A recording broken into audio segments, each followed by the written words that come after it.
Hi there, Chris A. Jackson here, and I'm going to be doing a reading today. This is my first reading for the Con-Tinual Convention and Con Carolinas. I'm going to be reading a short story titled First Command. This story first appeared in an anthology, this anthology right here, Women in Practical Armor, edited by Gabrielle Harbowy and Ed Greenwood, both of them dear friends of mine. And it's now also posted on a website called The Infinite Bard, and on my own site, Jack's Books. So if you'd like to drop by and read it, you don't have to listen to me. But today I'm going to be doing a reading. So bear with me, and I hope you enjoy First Command. Charging pikes. Not my favorite thing. You stand to lose a good horse, and I've always liked horses. Granted, the one I was riding would sooner bite your nose off and kick out your spleen as look at you. He'd earned the name of ill-tempered beast, but he probably thought the same about me. I could almost hear his thoughts as our phalanx broke into a canter and topped the rise. Heavy, tin-plated bitch, just as soon run you into a wall of pikes as put a saddle on your back. The thought brought a smile, but still, I didn't wish ill-tempered beast any harm. We were both only trying to stay alive and break the Morgrey line. My lord's lance dipped, and mine followed with his other squires. The phalanx kicked into a gallop with 100 yards to go. Something clanged against my helm, a stone or arrow. My ears rang, but I held steady. I watched an arrow fix my mount in the shoulder near my knee. It had punched right through the barding and probably hurt like hell, but he didn't even lose his stride. It wasn't enough to kill him, and anything that didn't kill this one-ton mountain of war-trained insanity generally just pissed him off. That was fine. I needed him pissed off. 50 yards, and I made sure my shield was seated against my saddle. Surviving a charge against pikes is a lot more about your shield than anything else. This wasn't some silly joust. A good, steady pikeman could put the tip of his weapon exactly where he needed it to go. An inexperienced one might put it into your mount's eye or heart. If they did, they wouldn't see another cavalry charge. If a pikeman killed ill-tempered beast, I'd kill him an instant later. Then I'd try to unseat my dead horse before he crushed me. The better strategy is to go for the rider. Pikes are longer than lances, so if a pikeman kills you before you kill them, they might survive.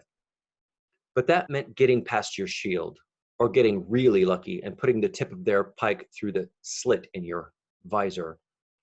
Pikemen were trained to aim just over the horse's shoulder at the inside rim of the shield.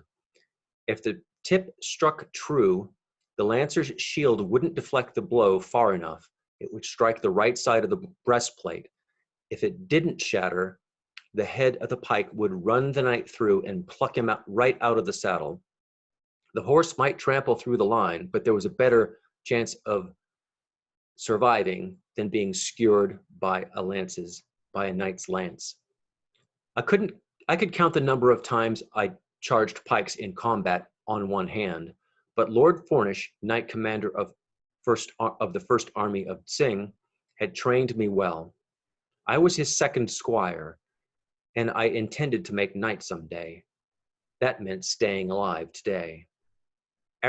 Arrows whistled over our heads toward the enemy, our longbowmen softening up the line.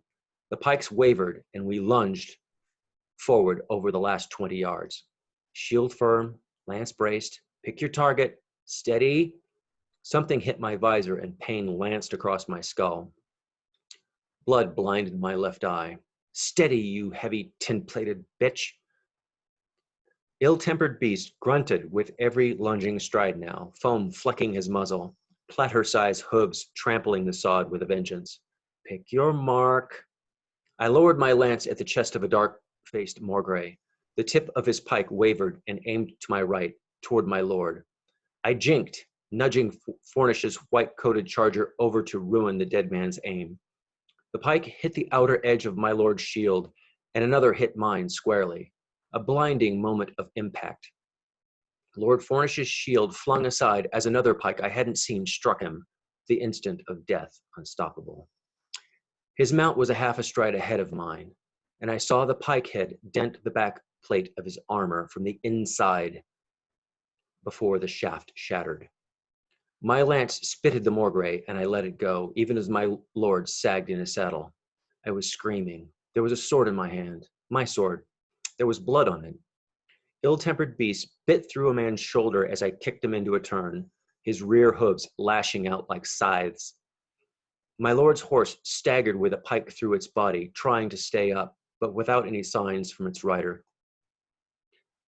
I charged back as it fell, Fornish toppling like a metal rag doll. A Morgray footman raised an axe above my fallen lord, looking up at me an instant before I rode him down. Ill-tempered beast's hooves churned through flesh like soft sod. I reined in hard and kicked him into another turn. Beast crow-hopped and thrashed, but complied. To me! I snatched my dagger and cut my saddle straps. Squires, lancers, defend your lord! Never dismount in a battle. Your odds of survival plummet. I wasn't thinking about survival. I was thinking about the man I loved as a father, bleeding out in the turf. I landed hard on a Morgray corpse and fought to my feet, blinking away blood and laying wildly about my fallen master with sword and shield. My throat raw, blood and steel were all my eyes beheld. Heartbreak would come later. Camwyn, stop! I blinked and realized that my blade had creased a shield bearing my own coat of arms. I turned, looking for black hair, dark eyes, ringmail, Morgray green and black, but I saw only Fornish's scarlet and gold or the blue and white of Sing. The field of battle was ours. The enemy was in full retreat, our lancers and the arrows of our longbowmen chasing them into the woods. I dropped my sword and tore at my shield straps, staggering back to my fallen lord. My lord! I knelt beside Tamray, my friend and Formish's third squire, junior to me and Utar, our senior. I flipped up my visor and wiped blood from my eyes. My lord! Tam! The voice came out reedy but alive. Cam! An arm moved, reaching up. I can't see. Here, my lord, let me. Tamray cut the chin straps and eased off Fornish's helm. His salt and pepper hair and beard streaked with blood and sweat. Fornish drew a ragged breath and coughed blood, blinking up at us. I wrenched off my helm and shared a glance with Tamray. The pike staff was broken off at our lord's breastplate, left of center. It must have missed his heart, but only just. A lung had certainly been pierced, and from the amount of frothy pink blood oozing from beneath his gorget, there wasn't anything we could do. I looked around desperately. Healer! I searched for one of the white robes, anyone who could help, but none had yet ventured forth. It was too dangerous for them. I saw our standard, Utar commanding a phalanx against the Morgray flanking maneuver. I held my lord's head and looked down into his dark eyes. Easy, my lord, the field is ours. We must wait for aid to move you. Don't lie to me, Camwyn. Blood flecked his teeth, a grimace or a smile, I couldn't tell. I told you, shield. Mine got knocked and I paid for it. My gut tightened as I remembered my jostle and I wondered if I'd killed him. I'm sorry, my lord. I nudged your horse to deflect a pike. Never apologize for rendering aid, Cam.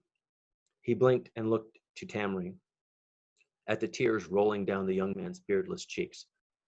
Follow her orders, Tam. She's in. He pulled back, his lips pulled back in a rictus of pain, and he coughed blood.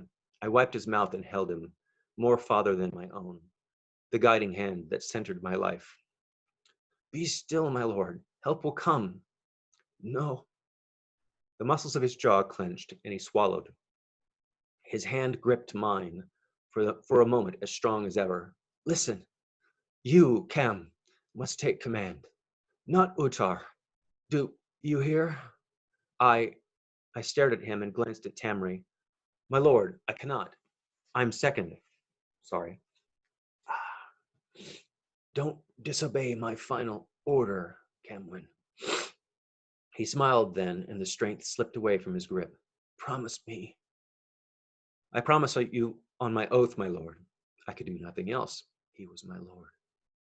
I'll take command. Good. His eyes fluttered closed. Now, let me.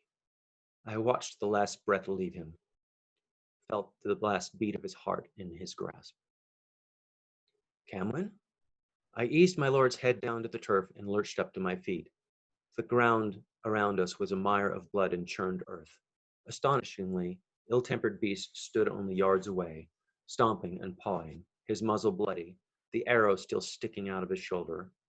He was breathing hard, but looked hale, dazed, numb. I went to him, and damned if he didn't stand perfectly still as I cut the barbed arrowhead free. From my saddlebag, I recovered a pot of ointment, a water skin, and my cloak. The former I applied to Beast's wound and the cut over my eye. The latter I draped over my lord's corpse. Camwin! Tamri stood there, gripping the hilt of his sword. What will you do? I drank deeply from my skin and handed it to Tam. Mourn, eat something, drink a skin of wine, and tend this ill-tempered beast. I patted my horse's massive shoulder, and he gnashed his teeth at me, but only half-heartedly. And follow my lord's last order. Utar won't like it. Tamri waved at the approaching foot soldiers and the rest of the scattered lancers. He'll pitch a fit like he always does. Probably. I thought about Utar. Yes, he would throw a fit. I don't care. You heard Lord Fornish's order. I'm to take command. I heard it, and I'll back you. But it's not going to go smoothly. Tamri wiped his sword and sheathed it. There'll be all 9 shades of the hells to pay. Then I'll pay it. The stretcher bearers arrived, staring down in shock at my fallen lord. See to the wounded first. The dead can wait. We'll take Sir Fornish back. Help me, Tam. Tamri and I lifted our fallen liege to the back of my horse and walked back to camp. We'd won the battle, but at a horrible cost, and there was a war yet to be fought. But not the one I was thinking of. One moment. This story always brings tears to my eyes. I really get attached to my characters, so there you go. Okay. I'll not stand aside and let you steal this from me, Camwin. Utar clenched his massive hand on the hilt of his broadsword and glared at me. I'm Fornish's senior squire. Command of the First Army is mine by default. No, command is mine by our Lord's final order.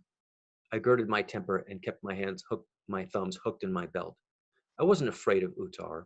He wouldn't strike without warning. Such a cowardly act was beneath a squire of Sing. Tamri witnessed it with me. Lord Fornish ordered me to take command, and I won't disobey.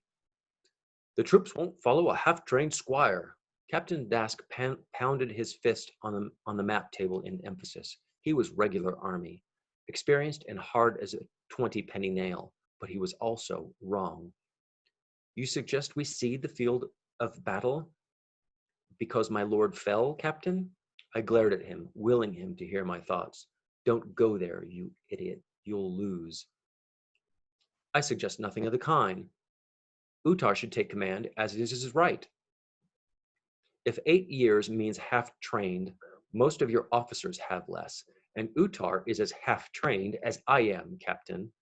He only had a couple of months' seniority on me, and if you counted fighting through a dozen other squire applicants and street fights before that, I had more training than Utar. Fortunately, Lord Fornish saw to our training in arms and in tactics. We're both quite capable. But his eyes flicked down to the undeniable bulge of breasts beneath my tabard, then back up to my face. My temper flared and I ripped the gloves from my belt. If the next word out of your mouth is woman, I will call you out this instant, sir. Female soldiers are rare in Sing, perhaps 1 in 20, but about 1 in 10 squires were women. Contrary to the filthy scuttlebutt among common soldiers, we aren't recruited to warm our lord's beds. I'm a trained soldier, man-at-arms, military tactician, and strategist, and I've rarely had to beat those facts into anyone. I hoped that I wouldn't have to do so with Dask. He was a valuable officer, and the troops respected him.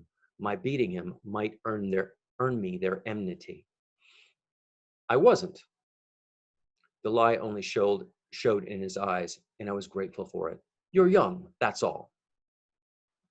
My age is irrelevant. Lord Fornish was your commander. I looked back at Utar, and it was his last order that I take command. I will not relinquish it. Utar glared. He didn't hate me, but he also wouldn't back down. I could see it in his eyes. It's not yours to relinquish, Utar. I squared my shoulders. I was ordered by your lord to take command. So you say.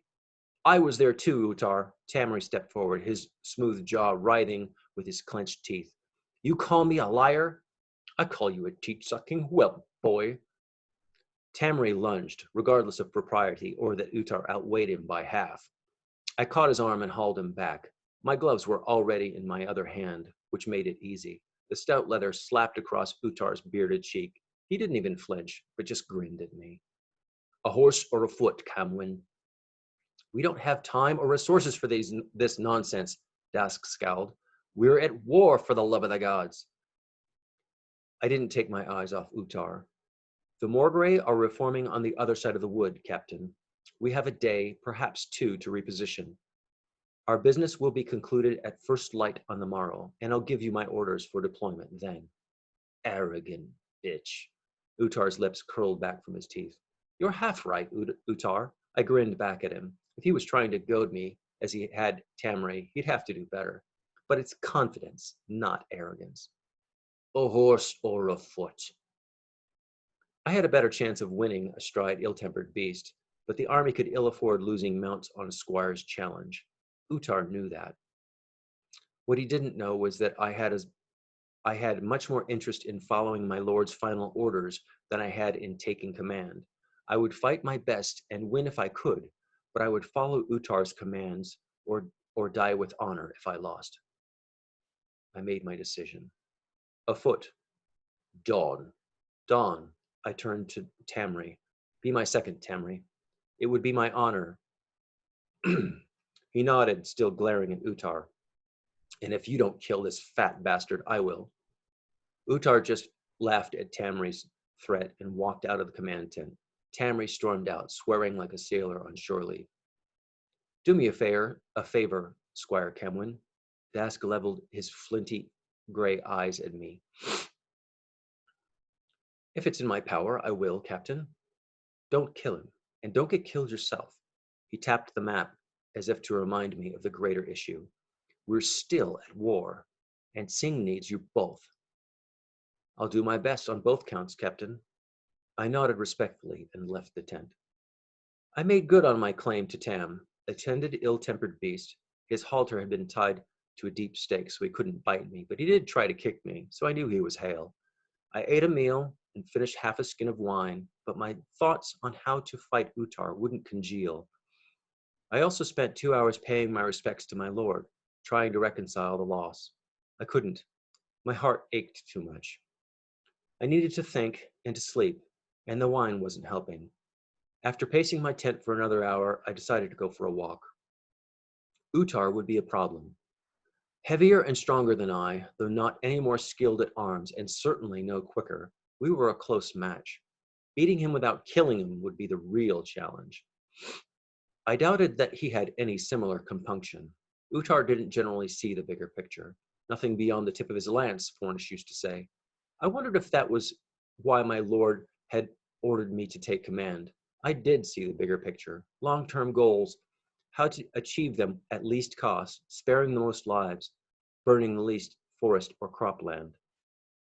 I wondered if our differences were due to our sexes and dismissed the notion. Not all men are short-sighted hotheads.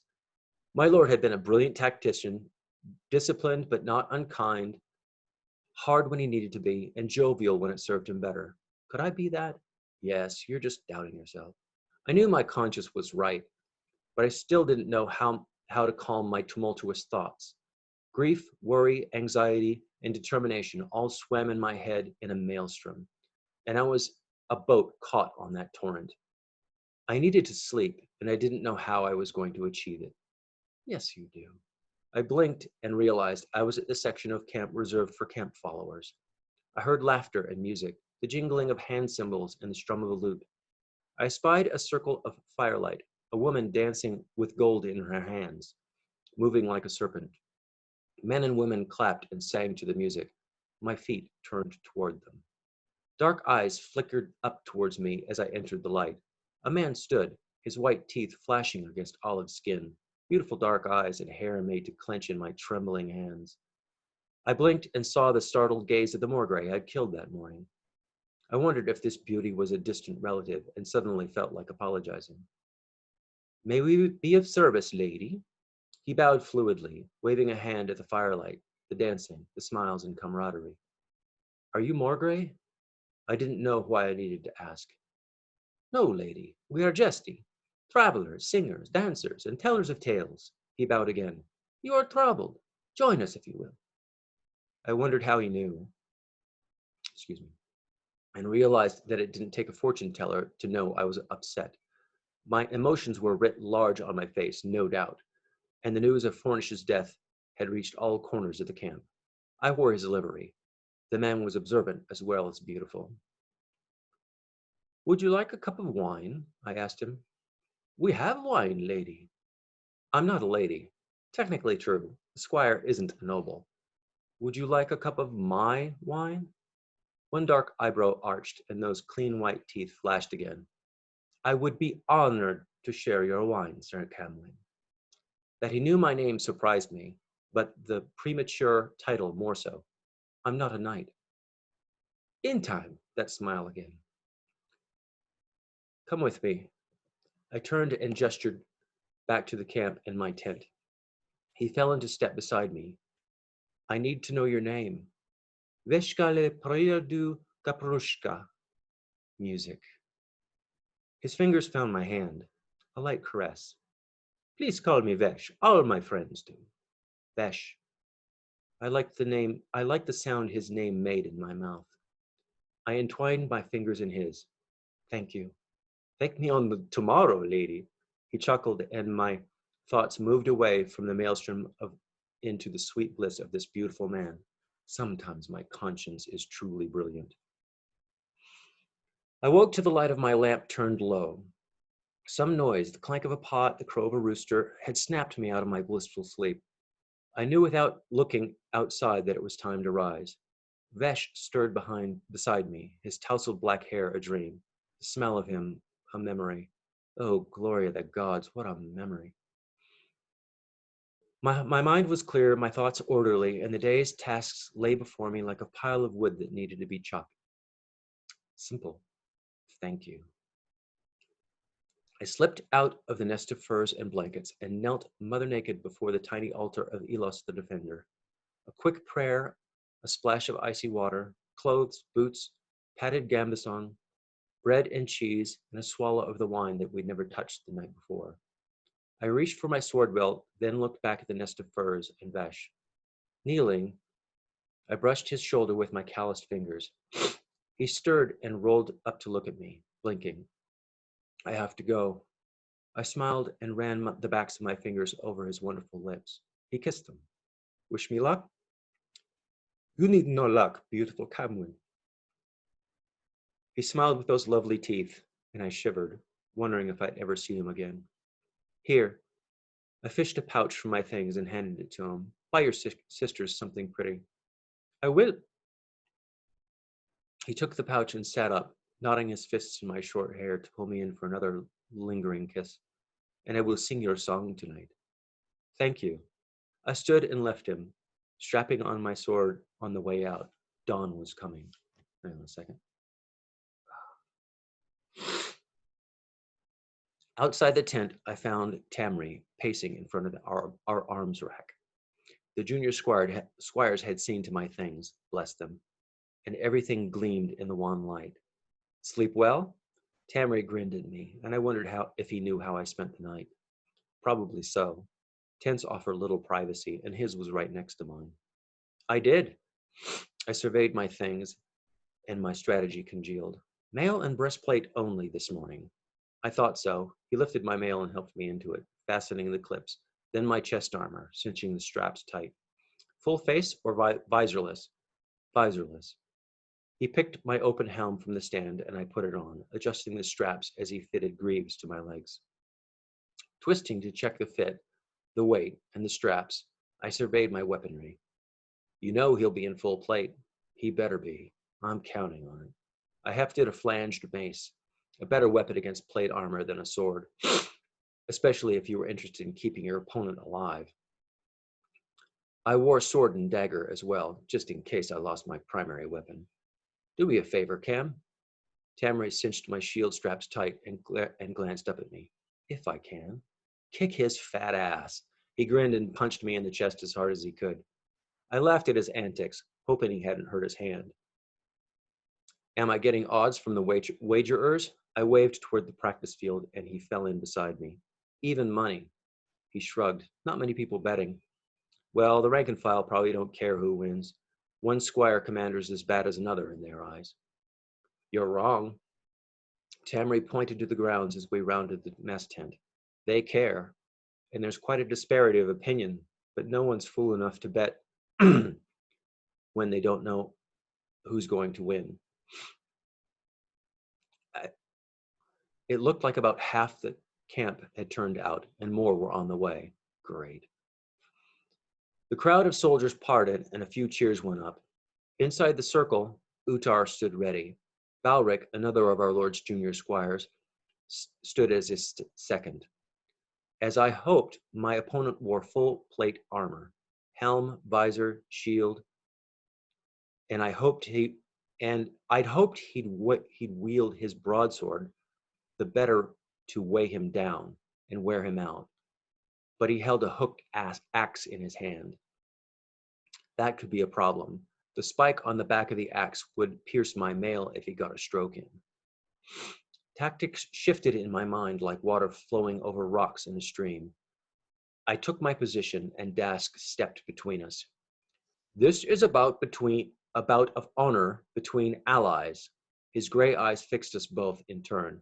Do either of you cede prior to trial of arms? Do you name me commander, as is my right as senior squire? Utar's voice was muffled behind the helm's ventail, but clear enough. I do not. Do you name me commander, as our lord ordered, and offer apology for insult? I do not. Very well. Dask glared at us both again. This bout will proceed until one contestant cannot continue or yields to the other. Mercy is to be given if asked. Striking a senseless or defenseless opponent is prohibited. Do you both agree to these terms? I do, we both said. Then let's get this done before the gods damned Morgrey attack. Dask raised an arm and dropped it. Commence. Fights generally last only seconds. This one didn't. Utar and I had sparred thousands of times over the years. Excuse me. And knew each other's tricks, strengths, and weaknesses. He was stronger. I was quicker. His left shoulder had been broken once, and he tended to lower his shield when he was tired. I had suffered a spear through my right knee and couldn't lunge to full extension. Consequently, the contest dragged on, each of us feinting, striking, and dodging, deflecting and trying for a lucky trip. My shield arm grew numb from the force of his axe blows, and he limped from where I'd struck his right knee solidly, but neither of us was hurt badly. Utar's breaths came hard, and his shield began to drop between clashes. I hoped I had enough left to exploit it. Now, the voice inside my head insisted, as the pattern of his movements clicked into place. I deflected an axe blow and feinted low. Utar's shield dropped to guard his injured knee. Spinning, I lashed out at his head. My mace struck squarely, ripping the ventail off his helm in a spatter of blood and broken teeth. How he stayed on his feet, I don't know, but he spun with the blow and lashed out with the axe. I raised my shield to take the blow. I hadn't anticipated Utar shifting his grip to lead with the pick instead of the blade. 4 inches of steel pierced my shield and my forearm. Numb already, there was no pain, but a bone might be broken, and I couldn't rely on that arm any longer. And his weapon was stuck. I brought my mace down at Utar's head, but he shifted and took the impact on his pauldron. The plate buckled, and I knew his collarbone was broken. That would weaken his shield arm, at least. Utar wrenched hard on his axe, jerking me forward. Even as the spike of his axe pulled free, the crest of his helm sent stars exploding through my eyes as it met with my nose guard. My back hit the ground before my senses returned. Utar stomped on my shield and swung his axe down toward my face. I raised my weapon and caught the haft of his axe, deflecting the spike an inch before it pierced my eyes. Why the gods, the bastard's trying to kill you. Sometimes my conscience feels the need to state the obvious. Flat on my back, my arm likely broken, head spinning and ears ringing, Utar's next stroke would probably finish me. I will not yield. I could not betray my lord's memory that way. I had only one tactic left. I kicked Utar as hard as I could right in his injured knee. The joint folded with a screech of the metal as the pallion hinge snapped. Utar fell forward, his axe burying half deep in the turf beside my head. I dropped my mace and drew my dagger, rolling on top of him and placing the point under his chin. Yield, or I pith you like a toad. I yield. At least his answer came right away. I'd have hated to kill him. Tamri was there before I could even cut my shield free, pounding on my back hard enough to send more stars exploding behind my eyes and hauling me to my feet. There were faces all around, cheering and laughing as if we hadn't just tried to murder one another. They rolled Utar onto a stretcher and 4 men-at-arms lifted him. His knee was still bent the wrong way. Wait, I stumbled over. They removed his helm and washed some of the blood off of his face. Sorry about the leg, but I thought you were trying to kill me. Utar blinked and his swollen lips pulled back from broken teeth. Sorry about the arm. I was trying to kill you, sir.